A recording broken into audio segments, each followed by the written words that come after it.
কোনো ব্যক্তি নিজের ইচ্ছা মতে না চলে, যদি একটা মানুষ যদি তার মন মতো না চলে, তাহলে তার আমল সুন্দর করতে পারবে। সে দ্বীনের উপরে চলতে পারবে, সে কোরআনের উপরে চলতে পারবে, আল্লাহ বিধান মতো চলতে পারবে, সে মুত্তাকিন হতে পারবে, সে আল্লাহর ওলি হতে পারবে। অনেকে যদি কোন ব্যক্তি নিজের ইচ্ছা মতো চলে, যেমন নামাজের বেলায় নামাজ পড়ে নিজের ইচ্ছা, দুনিয়ার খানা পিনা যা আছে আমরা যা করি দুনিয়ার কর্ম ইচ্ছা মতো চলে, আল্লাহর আনুগত্য রাসূলের আনুগত্য মতো তরিকা মতো চলে না, ওইটাই হলো ইচ্ছা। যদি কোনো ব্যক্তি নিজের ইচ্ছা মতো চলে, সে দ্বীনের উপর চলতে পারবে না। যে ব্যক্তি নিজের ইচ্ছাকে ছেড়ে দেয়, দ্বীনের উপরে চলা তার জন্য একদম আসান, একদম সহজ। দুনিয়ার আকর্ষণ দিয়েছি নিজের ইচ্ছা মতো চলার জন্য।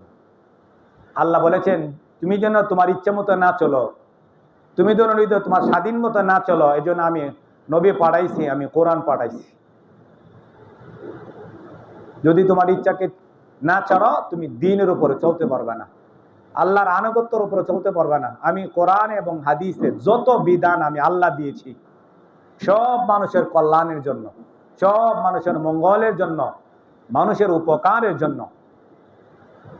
আল্লাহ বলেছেন যদি তুমি দুনিয়ার আকর্ষণ মতো চলো, তার মানে দুনিয়ার ইচ্ছা মতো চলো, তাহলে তুমি আমার বিধানের উপরে চলতে পারবে না, আমার বিধিবিধানের উপর তুমি চলতে পারবে না, তোমার জন্য বড় কঠিন হবে।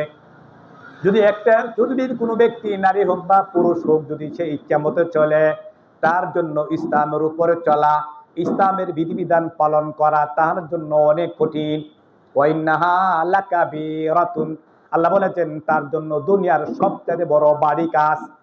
যদি একটা ব্যক্তি নিজের ইচ্ছা মতো চলে, সে মাথার মধ্যে টুপিটা তার জন্য অনেক ভারী, মাথায় টুপি রাখতে পারে না, অনেক ভারী মাথার মধ্যে টুপি রাখা, গায়ে পাঞ্জাবি পরা অনেক ভারী। কারণ কিল্লেকা ভারী কেন? কোরআন শেখা ভারী, ইসলাম শেখা ভারী, ইসলামের বিধিবিধান মতো চলা অনেক জন্য তার জন্য অনেক কঠিন, অনেক ভারী, কারণ সে নিজের ইচ্ছা মতো চলে। আমার প্রত্যেকটা কথার সাথে আপনার দিনের সাথে নিজেকে জিজ্ঞাসা করে দেখেন কথাটা কিনা। যে ব্যক্তি নিজের ইচ্ছা মতো চলে, যে ব্যক্তি নাকি আল্লাহর ইচ্ছা মতো না চলে, ইচ্ছা মতো চলে না, রাসূলুল্লাহর বিধান মতে আনুগত্য মতো চলে না, ওই ব্যক্তি ইসলামের দাখিল হতে পারবে না। ইসলামের বিধিবিধান তার জন্য আসান হবে না, সহজ হবে না, তার জন্য অনেক ভারী হবে, অনেক কঠিন হবে, এটা সে মুসিবত মনে করবে। এই জন্য দুনিয়া আল্লাহ আকর্ষণ বানাইছে ঠিক। আল্লাহ বলেন আইয়ুকুম আহসানু আমালা, তুমি যেন নিজের ইচ্ছায় তুমি ছেড়ে দাও, তুমি যদি নিজের চাহিদাকে তুমি ছেড়ে দাও, ছাড়িয়া যেন আইয়ুকুম আহসানু আমালা, তুমি যেন সুন্দর আমল করো। এই জন্য দুনিয়া আমি তোমার কাছে আকর্ষণ মায়াময় শস্য শ্যামল বানিয়েছি যেন তুমি এই পরীক্ষাকে ফালাইয়া, এইগুলিকে ফারাইয়া পিছনে ফেলে নিজের আমলকে সুন্দর করো জান্নাতের মজা ভোগ করার জন্য।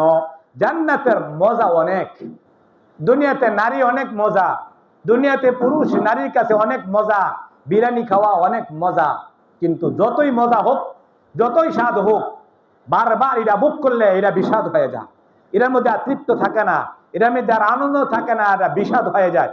বিশাল বড় আমার বাড়ি আছে, গাড়ি আছে, আমার এয়ার কুলার বাড়ি আছে, কিন্তু এটার ভিতরে থাকতে থাকতে কোন এক সময় বাড়ির ব্যাপারে আমার বিষাদ তৈরি হয়ে যায়, এই ঘরের ভিতরে আর ভালো লাগে না, চলে বাইরে ঘুরতে যাই।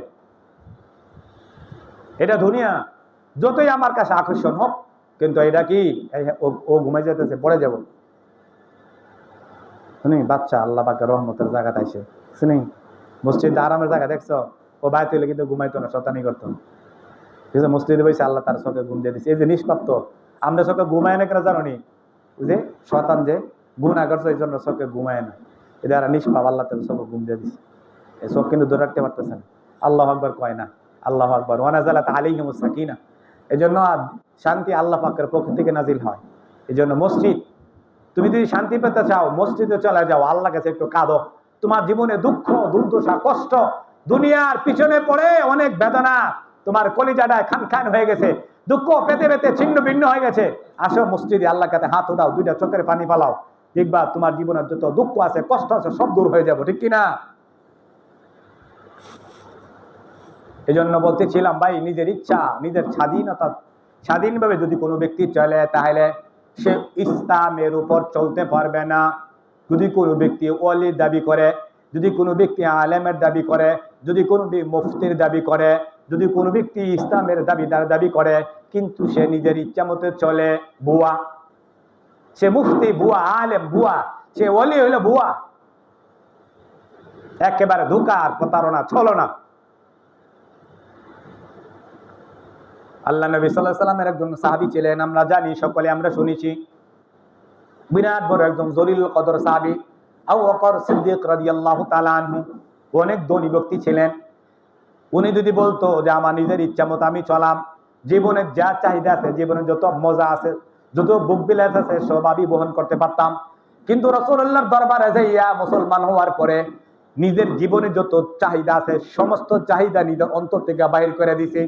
যেদিন মুসলমান হয়েছে, আল্লাহ রাসূলকে বললেন, ও আল্লাহর নবী, আমি তো আজকে মুসলমান হয়েছি, আমি তো আপনার কাছে আত্মসমর্পণ করেছি, আমি তো আল্লাহ পাকের কাছে আত্মসমর্পণ করেছি। এটা হইল কোরবানির একটা শিক্ষা। ফালাম্মা আসলামা ওয়া তাল্লাহু লিল জাবিন, ফালাম্মা আসলামা, ইব্রাহিম আর ইসমাইল বললেন, আমি আল্লাহ পাকের হুকুমের সামনে দুজনে আত্মসমর্পণ করেছি। আসলাম মানে ইসলাম, আসলামা এটা দ্বিবচনের সিগা, এটা দ্বিবচন, দুইজন। মানে কোরবানির সময় আমরা যে ওই ওয়াজিবটা করি, ওয়াজিবের ক্ষেত্রেই সিলিন্ডার আত্মসমর্পণ কাছে, আমার ইচ্ছা, আমার চাহিদা, আমার মনের যত বাসনা কামনা সব আমি ছেড়ে দিয়েছি। ইয়া আল্লাহ, আপনার হুকুমের সামনে আমি সিলিন্ডার, হাত জোর করলাম। এইটা হইল কোরবানি।